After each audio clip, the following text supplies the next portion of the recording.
ಕ್ರೈಸ್ತನ ಪ್ರೀತಿಯ ದೇವರ ಜನರೇ, ದೇವರ ವಾಕ್ಯವು ನಮಗೆ ಪ್ರತಿ ದಿನ ಮತ್ತು ಪ್ರತಿ ಕ್ಷಣವೂ ಕೂಡ ನಿರೀಕ್ಷೆಯಾಗಿದೆ. ಬನ್ನಿ ಹಾಗಾದರೆ ಈ ದಿನದ ಕೃಪೆಯ ವಾಗ್ದಾನವನ್ನು ಧ್ಯಾನಿಸೋಣ. ಕೀರ್ತನೆಗಳು 118:24.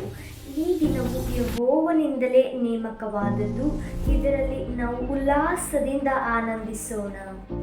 ಪ್ರಿಯ ದೇವಜನರೇ, ನಮ್ಮ ಕರ್ತನು ರಕ್ಷಕನೂ ಆದ ಯೇಸು ಕ್ರಿಸ್ತನಲ್ಲಿ ನೀವೆಲ್ಲರೂ ಕೂಡ ಸುರಕ್ಷಿತವಾಗಿ ಇದ್ದೀರಾ ಎಂಬುದಾಗಿ ನಾನು ನಂಬುತ್ತೇನೆ. ಪ್ರಿಯರೇ, ನೀವು ಯಾವಾಗಲೂ ಸಂತೋಷವಾಗಿ ಆನಂದವಾಗಿ ಇರಬೇಕೆಂದು ನಮ್ಮ ಕರ್ತನು ಬಯಸುತ್ತಾರೆ. ಆದರೆ ನೀವು ಸಂತೋಷವಾಗಿ ಇರಬಾರದು ಎಂಬುದಾಗಿ ಈ ಲೋಕದಲ್ಲಿ ಅನೇಕ ವಿಚಾರಗಳು, ಅನೇಕ ಸಂಗತಿಗಳು ನಿಮ್ಮನ್ನು ತಡೆದಿರಬಹುದು. ಆದರೆ ನೀವು ಅವುಗಳನ್ನೆಲ್ಲ ಜಯಿಸಬೇಕೆಂಬುದಾಗಿ ನಮ್ಮ ಕರ್ತನು ಸ್ಪಷ್ಟವಾಗಿ ಈ ದಿನವನ್ನು ತಿಳಿಸುತ್ತಿದ್ದಾರೆ. ಪ್ರಿಯರೇ, ಕೃಪೆಯುಳ್ಳ ತಂದೆಗೆ ನಾವು ಕೃಪೆಯೊಂದಿದ ಮಕ್ಕಳಾಗಿದ್ದೇವೆ.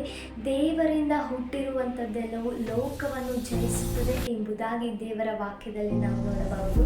God bless you. ಆಮೇನ್.